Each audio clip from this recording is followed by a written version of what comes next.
घोटकी में सॼी दुनिया में 22 मार्च वर्ल्ड वाटर डे जे हवाले सां मल्हायो पियो वञे। इन सिलसिले में अलख़िदमत फाउंडेशन डहर की तरफ़ां हिकु अवेयरनेस रैली अलख़िदमत वाटर प्लांट खां डहर की प्रेस क्लब ताईं कढी वई। रैली जी सरपरस्ती अमीर जमायत इस्लामी डहर की नज़ीर अहमद भट्टी अलख़िदमत जे मैनेजर प्रोग्राम सिकंदर अली कई। प्रेस क्लब में मीडिया सां ॻाल्हाईंदे अॻवाणनि चयो त रैली जो मक़सदु डहर की शहर खे पाणी जी अहमियत जे बारे में ॿुधायो वञे त जीअं पाणी खे ज़ाया थियण खां बचायो वञे, छो त साफ़ पाणी ही ज़िंदगी आहे। साफ़ पाणी जे इस्तेमालु करण सां तमामु हानिकार बीमारियूं जहिड़ोकि हेपाटाइटिस ऐं पेट जे मुख़्तलिफ़ बीमारियुनि खां बची सघिजे थो। पाणी अल्लाह पाक जी अज़ीम नेमत आहे जंहिंखे एहतियात सां इस्तेमालु करे पंहिंजे अचण वारी नस्लुनि खे महफ़ूज़ बणाए सघिजे थो।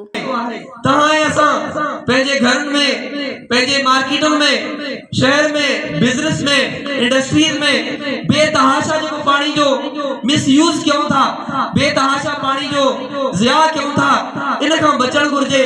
बुनियादी मक़सद अॼु जे ॾींहं जो इहो ई आहे त असां पाणी जे ज़ाया हुजण खे घटि खां घटि कयूं, उनखे रोकियूं त जीअं असांजी ईंदड़ नस्लूं साफ़ पाणी खां मुस्तफ़ीद थियनि।